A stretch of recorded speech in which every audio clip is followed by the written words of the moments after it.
So good morning and welcome to the third Business Development Club of 2023. If you don't already know me, I'm Paddy Woods and I'm the director of Pimento Fuse, which is a new business consultancy. And I'm also the sort of new business director for Pimento itself. If you haven't been on previous calls, please do ask questions in the chat box and I'll look to bring you into the call as either through the call or at the end of the sort of conversation I'm going to have with Guy and Scott. So today's session is all about exploring personal branding. It's important in today's business world and actually how you can start to leverage it for business growth. I've got two experts in this space. I've got Scott Millward, the managing director of WAR Agency, and Guy LITTLEJOHN, who is the founder of Facets. Rather than me reading out their bios, I'm just going to ask them to do a quick intro into themselves and how the work they do to support agencies in the space. So Guy, I'm going to go to you first. Do you want to kick off? Yeah, fab. Can't remember what I wrote for that bio, but I'll sort of ad-lib now. So Facets is 2.5 years old, but we're a commercial consultancy. So it's a business development involving sales and marketing, fractional, embedded within our client's service. We work primarily with agencies, boutique agencies with no commercial team, so typically founder-led, although we do have a few agencies that have either a business development manager and we overlay on the top, or a marketing manager and we're the sales function within their team. 23 clients all over the country, some in Europe, some in America. And I suppose why I'm here is personal branding, or my version of it. I think Scott's the expert here, so I'm looking forward to hearing from him. Is something that we encourage all of our clients to do, but it's a Facets version, which is post regularly as part of the overall sales process. So when we embed an end-to-end sales and marketing strategy within our clients' businesses and then drive that, the founders have to be posting regularly as part of that. I'll chat a little bit more about that later on. Brilliant. Scott, do you want to just do a quick intro? Oh, yeah. So I'm Scott, founder of WAR Agency. So we are a personal branding agency. However, the clients that we work with have no interest in becoming influencers or growing their brand. What they all care about is building deep relationships with the 20 people that they want to work with that year. So it's about building 20, 30, 40 deep relationships that year rather than getting another 5,000 to 10,000 followers, because their job is to run their business, not to be influencers. So we brand our clients backwards. We talk about their backstory, their experiences, all those sort of things, rather than branding forward to build credibility. Our clients already have credibility. We just help them tell their story and contextualize it.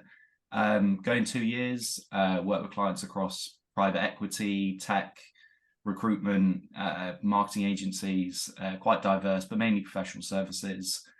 Yeah, it's all going rather well, and touch wood. So it's good to be here today and to speak to you all. Fantastic, thank you. So Scott, I'm going to come to you because I think, as Guy said, you're the expert in the personal branding space. We all hear about it, we all see it on LinkedIn, but actually, can you describe in your sort of own sort of experience and words what it actually is and what you're trying to achieve with it? Well, I think personal branding is sort of nothing new, but I think it's taken a new home. So I think during COVID, people realized that they know how to network in person and they know what to do at a Pimento's 6 p.m. club or whatever it is. But if you put them on LinkedIn, they don't know the social etiquette, how to leverage relationships and how to move through. Personal branding is a current opportunity for people on LinkedIn to tell their stories, build relationships with people rather than with businesses, because we know people work with people, not businesses, lead with emotion, and then the logic and credibility of their business to follow in. I think personal branding is an opportunity for people to show their most authentic selves and get people to buy into their values as much as their product or services first. And yeah, I think it's an exciting opportunity for people that want to show that side of themselves. We see that we also work with business branding as well, as we do business LinkedIn pages. But if you look at traffic, it's personal page, business page, website. So it just goes down like this. So it's more the job of, you know, people like myself and Guy is to funnel that traffic down and make it relevant. One of the main issues that we have with clients when we start, we put out content, it gets lots of engagement, and it's narrowing down that content and who those viewers are and the messaging over time, rather than trying to do the opposite, which I see a lot of people doing. Brilliant. Guy, do you have anything to add to that as well? No, I don't think so. No, Awesome. not directly. So, Guy, I'm going to come to you. So, why actually should, I think there's a commercial reason for this, but actually, can you talk about how you bring that personal branding in and sort of how you make sure and commercialize it? Yeah, so I suppose my thought is always been why not do it? You know, I think realistically, what are the downsides of showing your audience or connections? And I think most people's audience here is going to be on LinkedIn, that A, you exist, B, you kind of know what you're talking about, and then C, I think really importantly is that you're willing to share information to help them.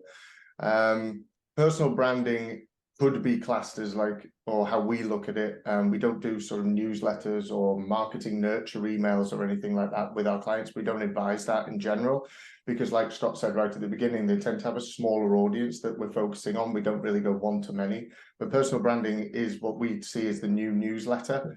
So businesses have, you know, been updating their database, and let's say your database could be your connections or the followers that you have via post for years, and then over the last 15 years or so via email. But it's personal branding we just see as the modern version of that. So by posting regularly, then you can get, I suppose, hundreds or maybe even thousands of eyeballs on what you have to say every day. And when you talk to your audience regularly in the right way, eventually you should get some of them asking you for help, which normally or usually equals a sale. Yeah, I think that's how I feel. Brilliant. Scott, anything to add to this as well? Yeah, I agree with what Guy said. I think that personal branding is also something which, it's not the thing that's going to fix everything. It should be something that is a part of your end-to-end solution. So you should be doing webinars, you should be doing podcasts, you should be doing in-person events, you should be doing email marketing, paid, you know, you want to do as much as you can. Obviously, it comes down to time and budget for most people, what they can do. However, regardless of working with people like myself and Guy, there's nothing stopping you writing a few LinkedIn posts and actually just learning it. And it's not going to detract away from anything else that you're doing. However, you might actually learn something. So I'd say it's you can't go wrong initially. I think on that question, actually, around sort of time and sort of resource, actually, when you are a smaller business and it often is founder-led, how do you make sure that you're using the right channels as well? Just, it's a broader question, probably going to go with Guy to this one in terms of the sort of, actually, how does personal brand, where does it fit into everything you're trying to achieve? Your audience is typically on LinkedIn, so it's marketing 101, play where your audience is. But then also touching on what Scott said just then, if I got it right, is that we also have our clients posting regularly, calling it personal branding, whatever you want to call it, depending on how far you want to go with it, as part of that sales process. But if you have, say, 500 ideal customers that you'd like to work with, and then 2 or 3 stakeholders within those customers, you should be connected with them all on LinkedIn. And I think we'll talk a little bit later on about how to get started, how to clean everything up. And, you know, in my opinion, you shouldn't have any mates from uni on LinkedIn. If you're going to use personal branding or posting regularly as a source of leads, which is what it should do, every channel should have a performance metric to it, in our opinion. But that's because we're focused on revenue. So we don't just have our clients posting for posting's sake. They're saying something that really resonates with their audience. It solves a challenge. They show their credibility within an industry and sector, but it's part of potentially, again, when we validate this, but, you know, cold emails, meeting people at events, that connection is sometimes a direct response option, or sometimes it's just subliminal. they connect and they get a notification that you regularly post on LinkedIn. They'll see that, and then your sales team has been getting in touch with them directly, but that they can leverage that. I know you connected with my boss, with my founder. He posted something the other day that you might have, I think you engaged with. It's a talking point for the sales teams as well. So, but you can get thousands of eyeballs on every post. I think it's a bit archaic now in 2023 to be sending thousands of emails, so. Cool, thank you. So Guy, you touched on it. Scott, I'm going to come to you. So how do you go about starting personal brand? How do you go about building out what it is that's authentic about yourself or about what you want to be, and then ensuring that you can maintain and still use it as properly as and most effectively as possible? Yeah, so I think that a lot of people get stewed up into how to position themselves, their tone of voice, all those sort of things. So we've got a bit of how we put the jigsaw pieces together. So if you work across multiple businesses and multiple industries, it can be confusing as to what to post, because you could have confused messaging. If you're a founder of one business in one industry, it can be more straightforward. But the easiest way to do it is to decide what your personal values are. Normally they're aligned to the business. So my personal values when it comes to content are honesty, integrity, and creativity. So I would push a value to my own detriment. So creativity, so far that a client tells me that is the strangest thing they've ever seen, right? Then combine those personal values with content pillars. So we normally choose between 3 to 5 content pillars, and we run around 3 months with those content pillars and interchange them sort of week to week, post to post. So for me, I talk about personal branding, mental health, content marketing, and relationship building. So those are the 4 things I talk about. I don't talk about LinkedIn posting. I don't think I've ever told anyone how to write a post on LinkedIn, but it's the results of what I do that people care about, not what technically I do. So that's my positioning. And if you work across multiple industries or businesses, I would just choose which ones are the priority, what your revenue priorities are, and then align those to your content pillars, and you should be fine. And it's also an art before it's a science. So test it. After a month, you'll have some data back. What post do people relate to? And then sort of move from there. But yeah, don't get too stewed up. The best way to do it is to start, see what personal posts will always do better than anything else. Right. However, you don't want to just put a selfie up every day and be emotional in every post, but you've got to align that with what your goals are. Yeah. And I think it's moving away from, the Facebook of old, where it's sort of fake sort of photos. Look at me, I'm out every night, or whatever it is I'm doing. It's bringing that sort of realistic views and opinions that are personal to you. There's just a touch of a point on that. There's a difference in posting. So what most people do is they document. So I was at this event in London and I met these people and it was great. People are just going to say, oh, great, nice to see you. Whereas you can actually make that a create post where you take a conversation that you have with Paddy and go reframe it, push it back to the audience, ask people what they think about that topic, and generate engagement with people based on something you care about, aligned to something that happened this week, last week, next week, rather than just documenting that you were at a golf day or an event. Just those slight tweaks can make all the difference. And it's having that, I'm going to have a comment exchange with someone, then I'm going to send them a DM, then it's going to be a phone call, then it's going to be a coffee. And it's, I'm sure what Guy does, it's thinking 2 steps, 2, 3, 4, 5 steps ahead as to what's the point of this post, rather than, because once you've been at that event and documented it, it's done. It's how can you keep that trail going? Yeah. No, I agree. I think we had one of our clients recently post that they were over in America on a photo shoot with a client. And I WhatsApped him and said, so what? What is that? Telling your prospective clients, why are you there? What's the ultimate outcome? Is it revenue based? Is it creative? What's the ultimate outcome that you can start to paint a picture in your prospects' minds of how you could do the same work for them? And I think we always talk really simply, there's content deployment plans that are very exciting and advanced that Scott and sort of some people on our marketing team can look into. But very simply is the challenges that your clients faced and how you solve them. how your business differs from the competition, and then some recent success stories, but where that client was and where they are now. Is 3 really simple topics to post about, and then post a couple of times about your dog and things like that for the you know.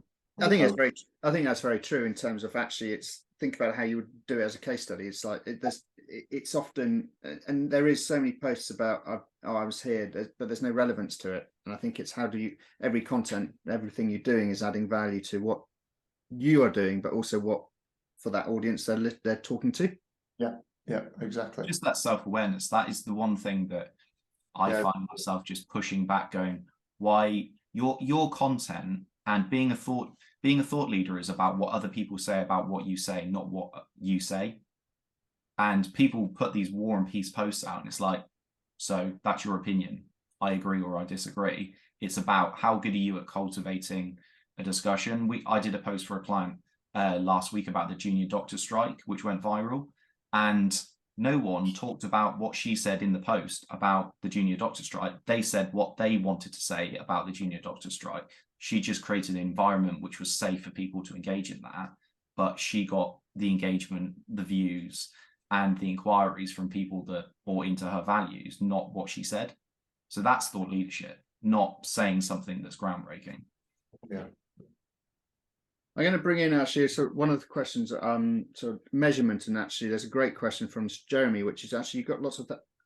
He sort of asked thousands of eyeballs on a post, but actually, how do you know who's actually read the post? And site logs, if you're someone who may even just skip over posts, how do you know who's looking at your data, looking at your content on LinkedIn? That's probably, I'm not an algorithm expert or a LinkedIn data expert. So maybe that's one Scott to take on, but I know why I would put that in. The most important metric is your profile views, that you want more profile views from the relevant people. And you want to start seeing guys always looking at my page, and you want to recognize that guys always commenting on your posts. Like, obviously you can look at UTM tags and look at how many click-throughs to your site from LinkedIn are you getting, right? But that's only going to tell you part of your story, and it's not going to really change anything. So we have a touch point system where we tag every time we get a profile view or a comment exchange or a DM, and we stack those touch points. And then when we've got 5, 6, 7, 8 touch points, we know how engaged someone is. And then what you do with that engagement is then up to you. But yeah, it's getting more touch points with less people than 1,000 people with 1 touch point, because yeah, when I started out on my journey posting, and I think it was probably about August 2020 I really started, was the amount of people that I didn't even know I was connected to, that had never liked, never commented. They were part of those eyeballs on it, you know, the impressions, the views and things. But they got in touch saying, you know, I've been following what you've been doing for a while, let's have a chat. Was staggering. Most of them had never liked or commented or anything, but I was always never focused too much on the views or the likes or the comments. I think you can work back the data of what's doing well and start to structure future posts based on that. But it's how many leads was I getting every single month? And then you need a different strategy, obviously, if you want 10 a week, or if you want 2 or 3 a month, and it's part of an overall business development strategy where you need 10 a month, you know. But yeah, it's the views. Scott, you can't actually see exactly who's viewed. You can see by job title, can't you? To answer that question. See by job, so you can't see exactly who's viewed a post. You can see on profile. You can see like the problem is the more engagement you get, the more varied it's going to be who views your post. So it's a difficult metric to track.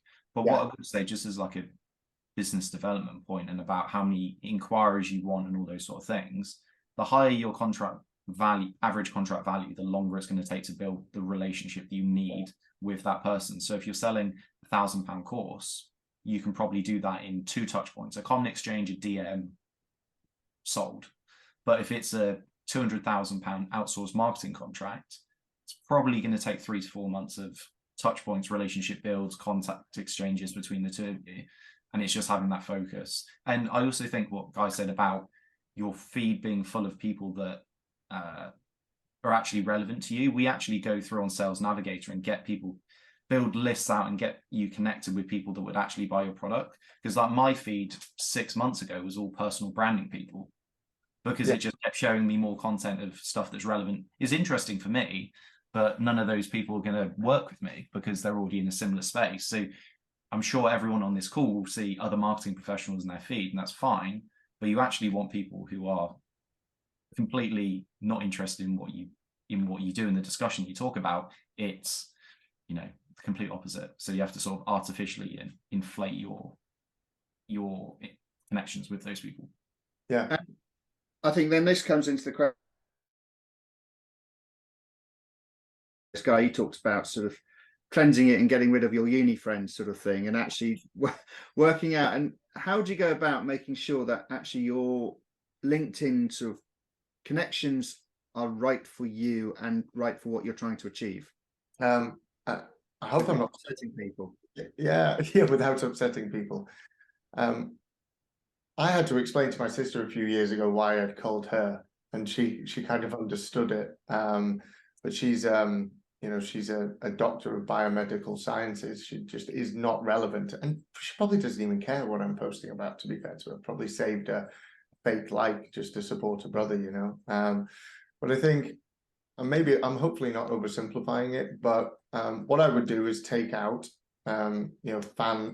I suppose family, friends, distant cousins, friends that are in HR or in medical sales or doing architecture or whatever they're doing. And then that's a simple case of going into LinkedIn, going into the network and removing people. And then I think all business owners have, or if they don't have, they should go and get a list of their ideal customer through a load of research, either like Scott said, Sales Navigator, or different data platforms, or just some manual searching. And when you've got that list of ideal customers and you've got the stakeholders within them, then connect with them all. Again, I'm not 100% sure, but I think you can probably connect with, Scott might have a different version of this, but 50 to 100 a day, but just connect with 20 a day. That's somewhere to get started this afternoon.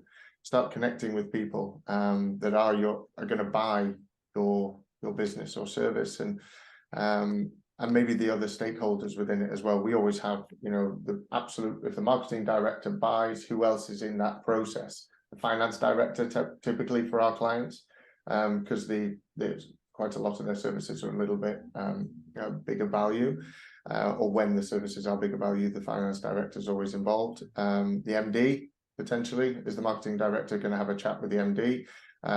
If you have a piece of tech that's going to be used by a marketing manager, connect with them as well. So there may be 3 or 4 people, connect with them 20 a day, 30 a day, 40 a day. And then all of a sudden, because you haven't got your mates from uni or people that have just connected with you on at an event, and you've got 5, 6, 7, 8, 900 ideal customers and the stakeholders within them, there's your relevant audience. And now you can start posting. And I actually mentioned this to Scott a while ago. We were working with somebody who they had no audience, and one of the team wanted to start posting immediately when we started working with them. But I said, I think we should wait and build their audience up to start with, because at the moment it is 200 people, of which 180 of them are friends, colleagues, things like that. So I don't know, Scott might have a view on that, when to start. But the big market is 1,000 connections. Like if you have less than 1,000 connections, LinkedIn views your profile as like an inactive profile. So you can start commenting on stuff, good start, but start commenting on the relevant people, start connecting with the right people, like Guy says. So this is a golden tip for everyone. Anyone who uses Sales Navigator, you can build, so you have your ideal lists, but you don't know whether they're active on LinkedIn. You can go on Sales Navigator and you can filter by post in the last 30 days. Yeah. They might have just reposted some crap company article, but they're still on LinkedIn a bit. So that's a good place to start to filter out people, because we do it where we map from email marketing lists of engaged people and then find that they're not active on LinkedIn. So we can't actually affect anything in that sphere. So we're like, right, I would just double down on your email marketing on different ways to engage that person rather than LinkedIn. But yeah, it also depends when you look at someone, are they not active on LinkedIn because they're too busy, or are they purposely not active on LinkedIn because they're sick of being hounded by X, Y, and Z types of people? And how can you approach them in a different way? Yeah, that anyway, the thousand person point is the important bit. And guys, absolutely right. Get your profile up to a point before starting putting content through it, because I think the algorithm's only 5 to 8% of your audience will see your post initially. So you've got to build your audience to make it relevant, and it will show more of your the more engaged your audience get, the more LinkedIn will show your post to your audience, as much as it will show it to people that aren't in your audience, which is perfect because you get deeper relationships. And then I suppose the question is sort of just trying to lost it. Is that there's questions about actually how do you get cut through then? Because as you say, I've spoken with clients and they're getting 50 sort of connections a day or 50 sort of messages a day. How do you make sure that actually you are really hitting them in the right way? I'm going to go to Scott. Okay. So they're getting 50 messages, connections a day, that sort of thing. Yeah. I mean, that's good. You're not getting ignored, are you, at this point? You need to, again, same sort of vibe that Guy was saying, you need to whittle down who these people are. You need to get rid of the nonsense. It's also a really good rule as to how you approach other people. So I have a rule that I won't reply to a message if they could have sent that message to someone else. So it can't just be, hi, Scott, Voir Agency, and that's it. It has to be like, there's so much context about me on the internet, for good or for bad. There's so many things you could talk to me about. Why have you not done that? So when you think about prospecting, when you think about how people approach you, go, well, that's rubbish, that's rubbish, that's rubbish. Don't replicate that and go, I could send 1,000 messages a week. Like, what's the point? Send 20 a week to the right people, the right connections. And it's just that, I don't know, I'm grumpy and it's quality over quantity. There's obviously systems you can use to increase your quantity, but that's the thing you need to do. And also, if you're getting too many messages from the wrong people, even though your content might be performing well from like social metrics, it's hitting the wrong audience. So like, you want your post to go from 20 to 30 to 40 to 50 likes, like this, not have big peaks and troughs, because then you're hitting the same people. So. And actually, and so I know there's lots of talk about sort of LinkedIn automation and stuff like that. Actually, Guy, what are your views on LinkedIn automation and actually how and when you could use it to your advantage? We don't use LinkedIn automation.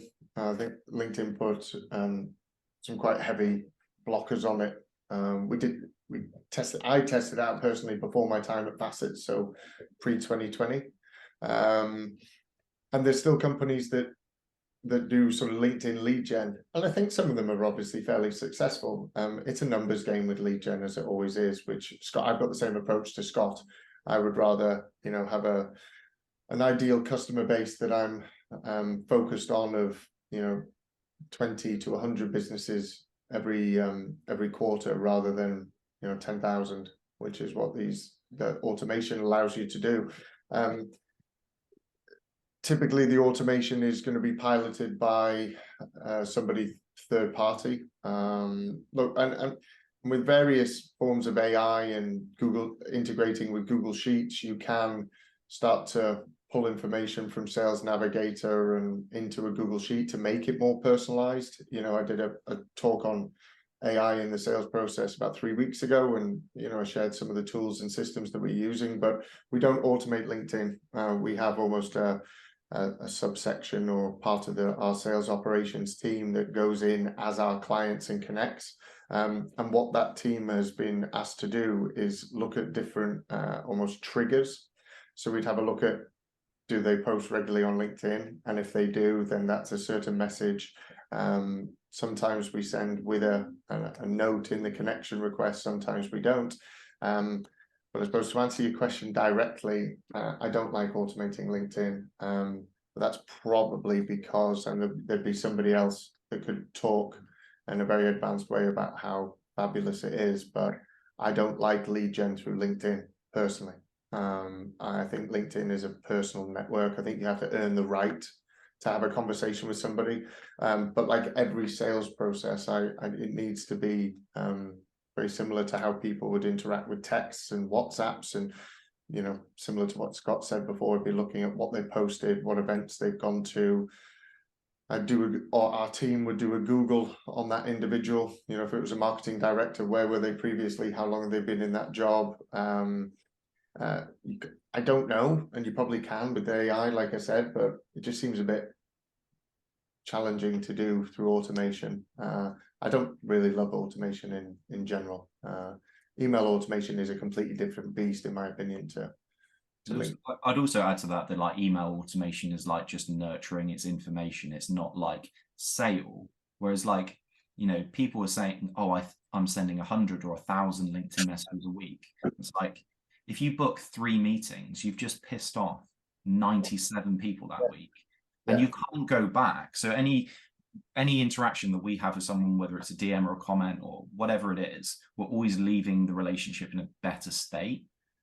It depends whether you want to get married to your client or you want to have a one-night stand with them. How are you going to approach that? Are you just going to send out 1,000 messages and just hope for the best? Or are you going to approach 30 people in a considered way, give them value, and then see that come full circle? I think the automation thing is people are asking the wrong question. Like, most people don't need 100 new clients. They need like 10 a year, and their business will be much better. So I think it's just quality over quantity. It's you wouldn't go straight in for a sale, because there's nothing for that. Even if you sent the right message to the right person at the right time, there's still nothing for that message to stick onto, because I don't know you, I don't like you, and I don't trust you. So what's the point?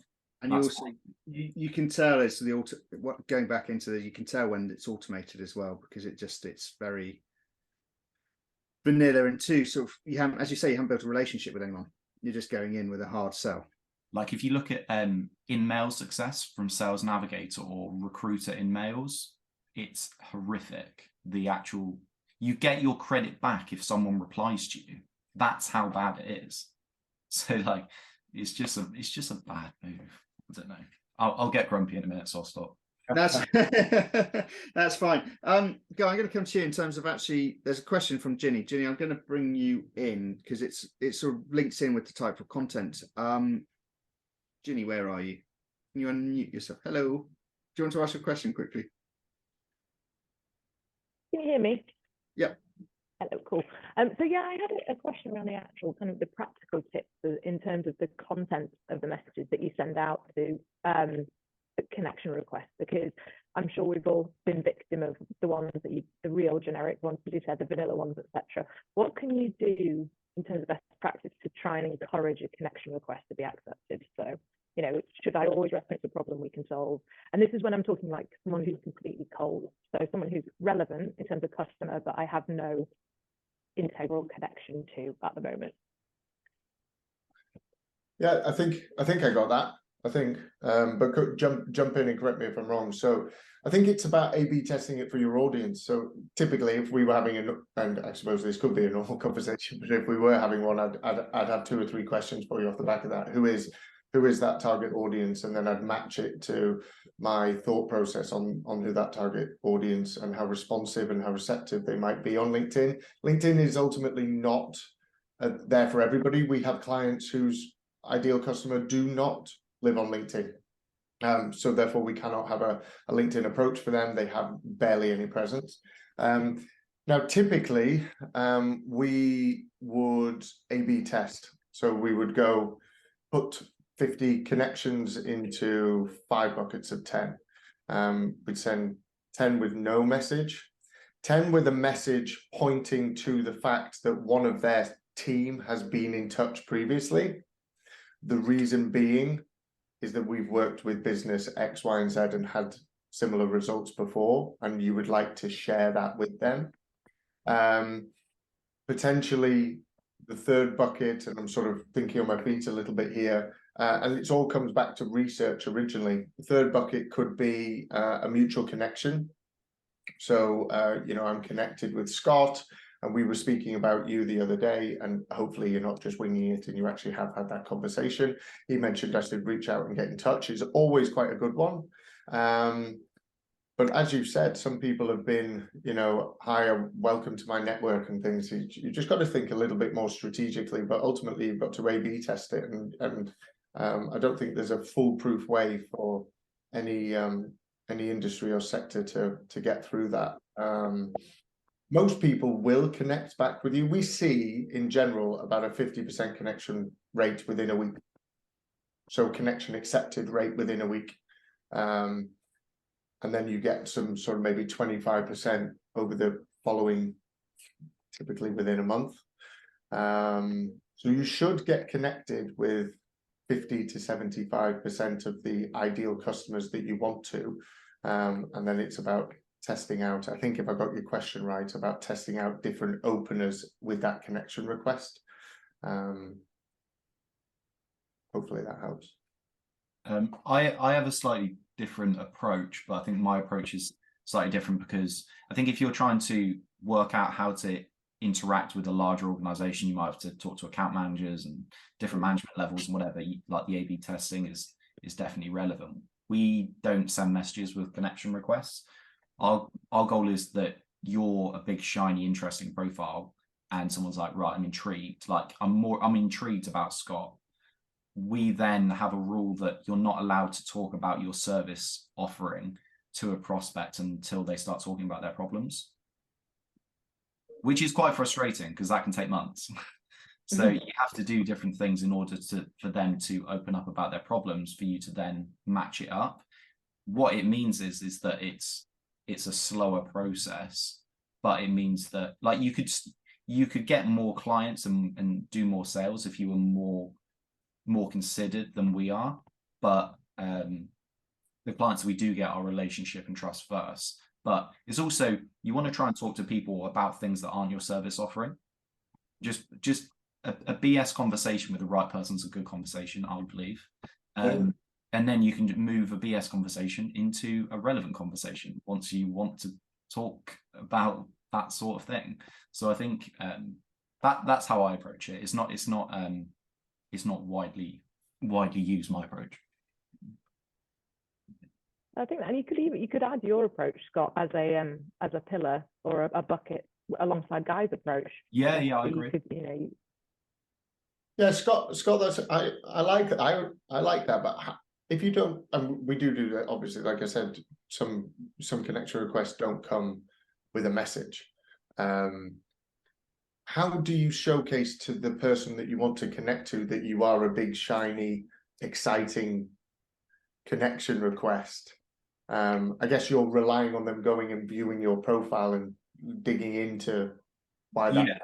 Well, I believe that if someone doesn't take the time to look at your profile before accepting you, they've not put the effort into me. So that's how I view it, if that makes sense. Yeah. So I like, if they're not willing to view my profile and actually look at who I am, like we work really hard, and every month we review the positioning of headlines, banners, pictures, video on your profile. So it should always be optimized for the message that you want. And we believe that if someone doesn't take the time to look at your profile and understand that, it's obviously going to reduce down the amount that actually do connect, but we hope that the quality is better. Yeah. Brilliant. Thank you, Ginny. Hope that helped. Thank you. Yeah, definitely. Thank you very much. Brilliant. I'm actually going to open up to the floor because there's a final question I'll ask at the end, but I'm going to bring Russell in because it's actually great having sort of people involved. So Russell, you talk about sort of how personal should it get? You're on mute at the moment.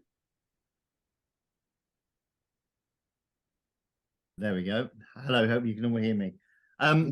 Yeah, so the question was, is how personal should one get in personal branding on LinkedIn? The reason I do a lot of personal branding anyway on LinkedIn. I post once a day, and I get some traction. I also post once a day on our company page as well. And it's usually the stuff that it usually relates to is stuff that's happening in the industry, stuff that's happening in the economy. But sometimes I do go into, you know, what I do, particularly my side gig, which is all around radio and stuff like that.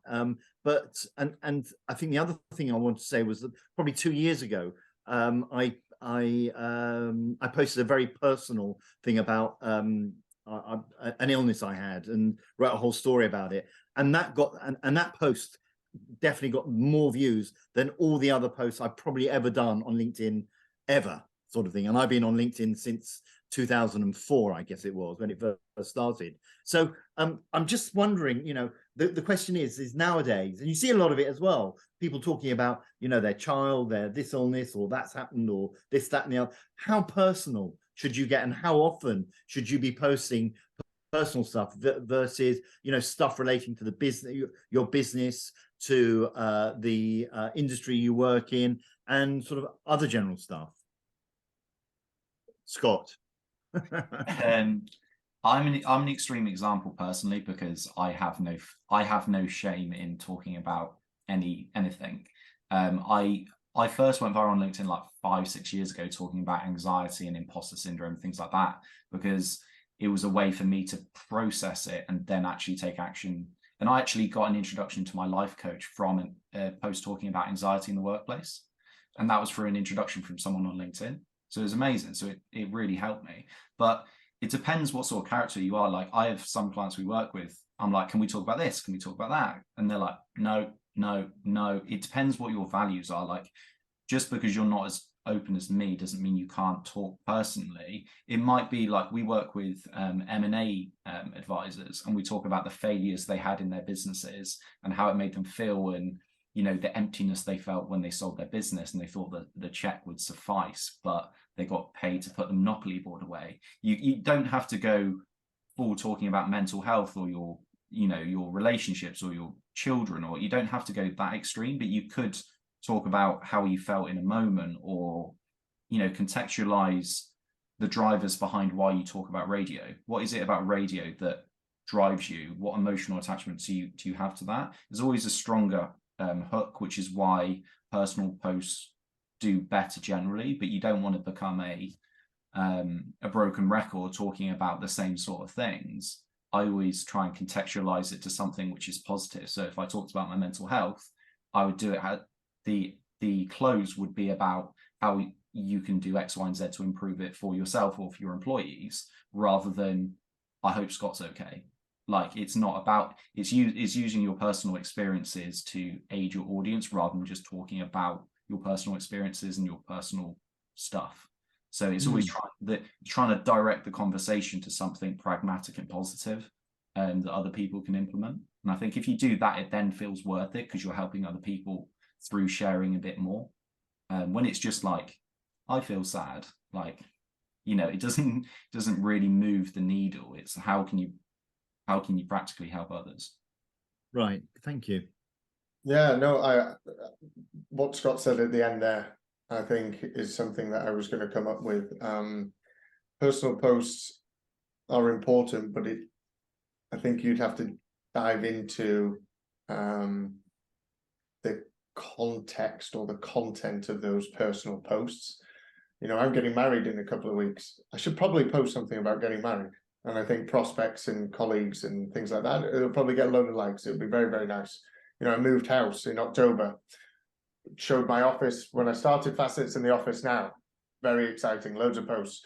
I think it depends, you know, about, like Scott said, if you go on about, you know, your mental health and how you put a positive spin on it in some way. And then maybe I'm at the other side of maybe looking at personal posts is there a possibility, because we just focus on, thank you, we just focus on revenue for our clients. So is it going to create an opportunity to generate revenue? Now, if there's other bits that are doing that around that, then I think it's fine. And maybe I'm on the don't personal post side.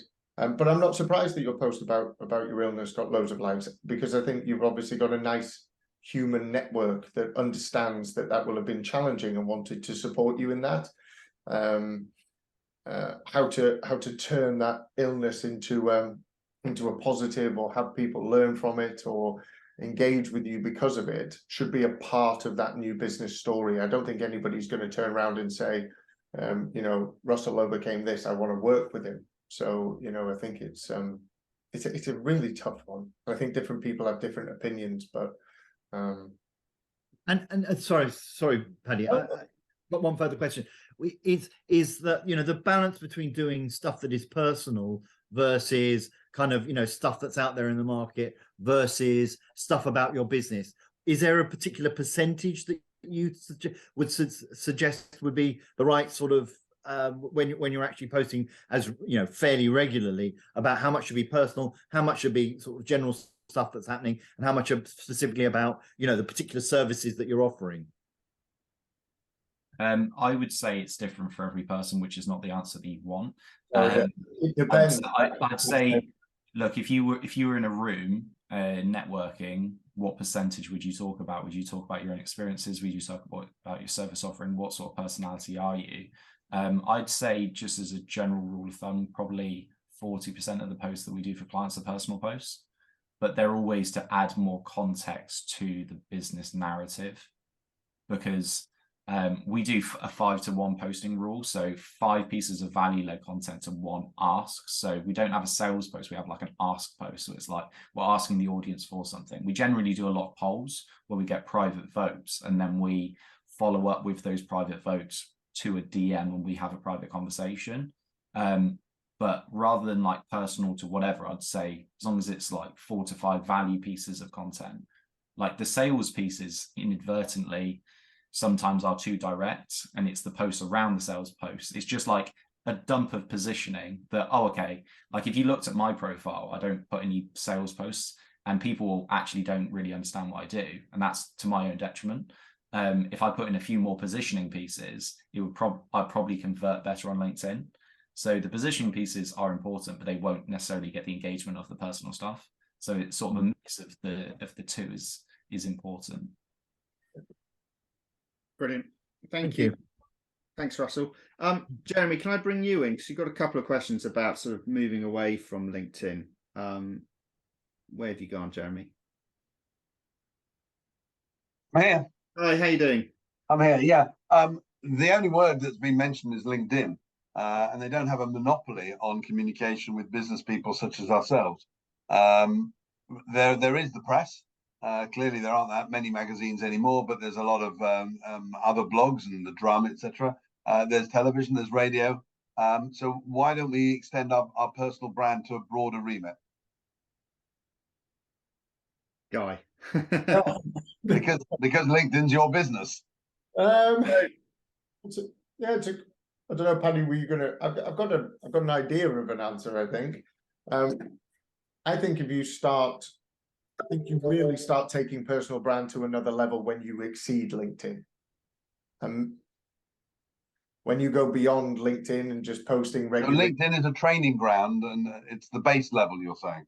I think if you're doing webinars, seminars, podcasts, going to events, writing articles, being interviewed, you're spending a lot of time building your personal brand.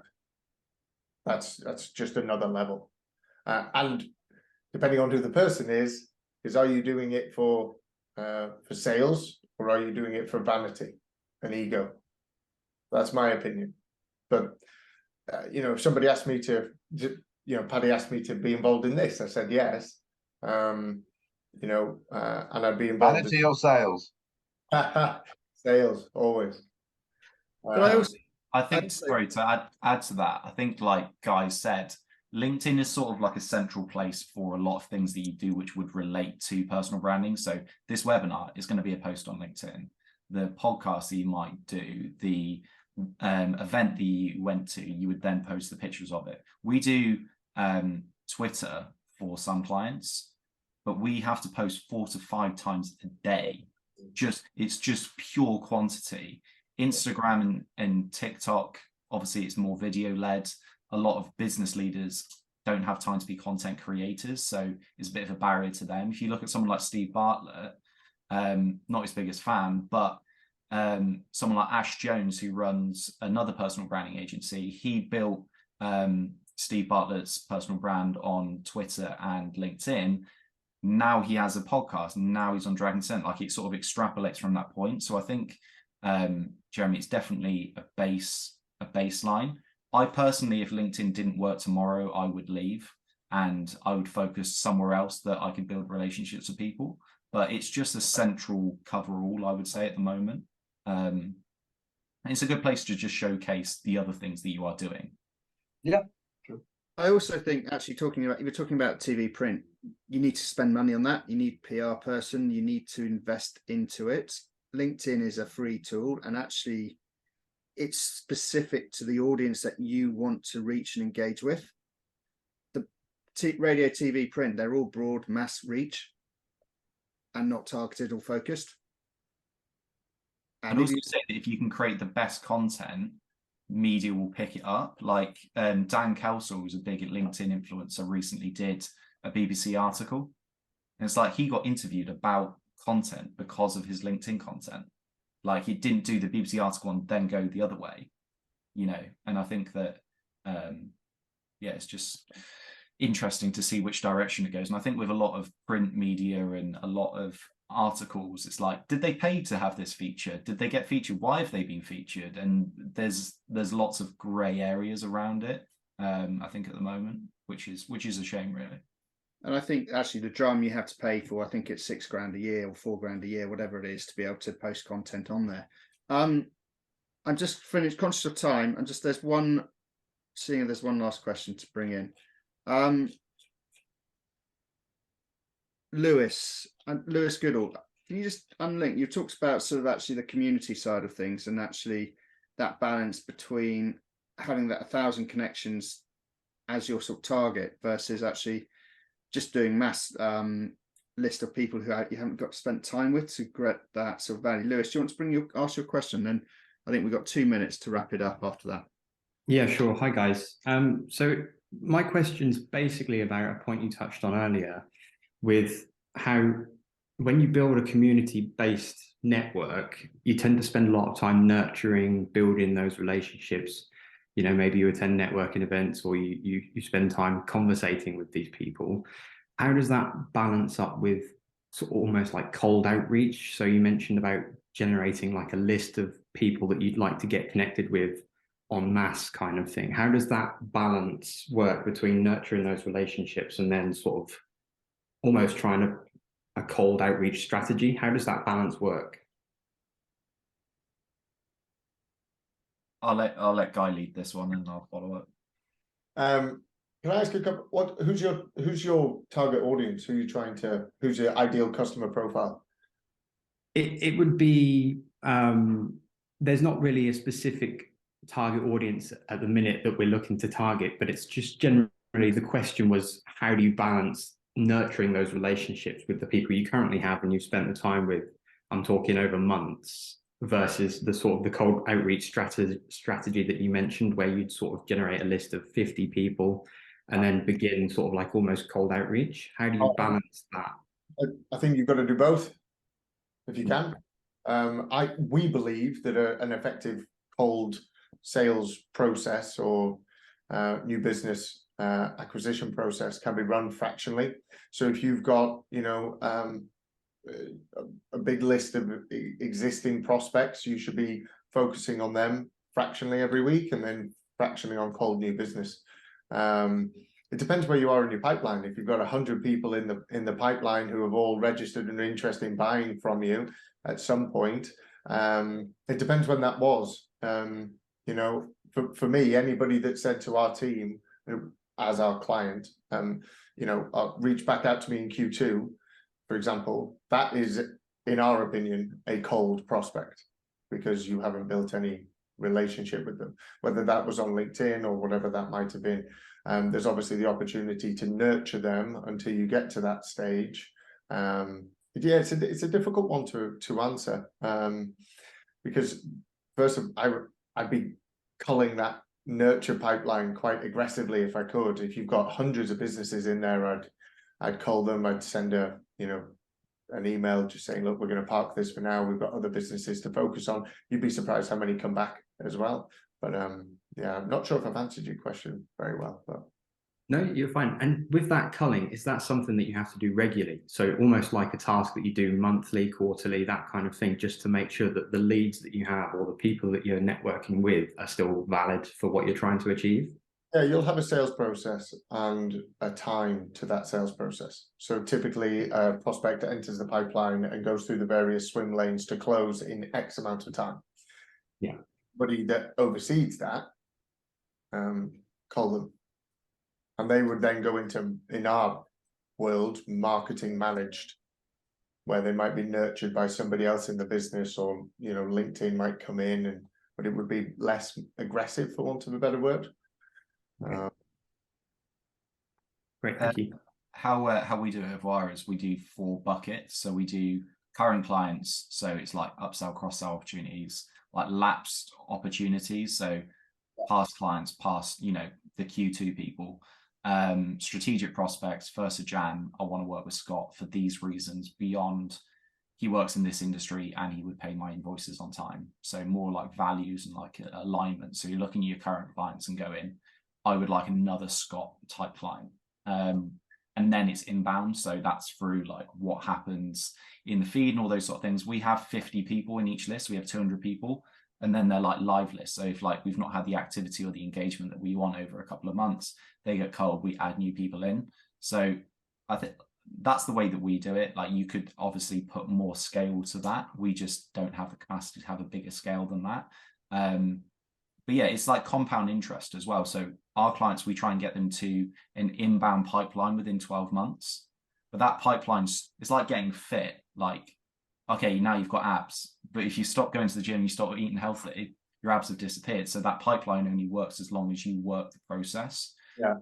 So I've been doing LinkedIn in this way for 5-6 years. So I've got a big tail, but also if I stop, I've then got to work even harder to get it going again. And it's compounding, you know, compound interest, 8th wonder of the world, all this sort of stuff. If you do compound interest in terms of actual interest, not financial interest, it's that same thing, that if you keep reinvesting that interest into people, it will compound at a greater effect. So if year 1 you're doing 50 convert, you've got 50 people and it converts at 10%. Next year you will have 100 people and it will convert at 20%, and so on and so forth, because you've got more years of nurture. Brilliant. Lewis, did that help? Yeah, great guys, thank you. Awesome. I'm sure we could carry on, but it's actually, we have hit 12 o'clock, so it's all we've got time for. I want to thank Guy and Scott. It's been a really fantastic and enlightening session, so thank you. We're going to be following up with some key takeaways from the session in the next week or so watch out for the space, and we'll be following up by posting the video on our YouTube page later as well. If you want to get in touch with Scott or Guy or myself, do just get in touch with me and I will make introductions through for them. Just a couple of other things. We've got our next 6 p.m. club, and that's been hosted by Complete Digital on 27th of April, next Thursday at the Ministry in London. I'm hoping Teresa's going to put a link in the chat. It's going to be a great session, and do come and register. There's about sort of 50, 60 people who attend, and it's a great networking opportunity. So it's actually face-to-face networking rather than digital. And finally, our next BD club is on the 7th of June. And with that, we're going to be going through where agencies are going wrong in their marketing. It's following some research done by one of our members, Chime. So that's all we have time for, but thank you very much everyone for attending. Hope it was useful, and watch this space. And if you've got any questions, just reach out to me. Thanks all.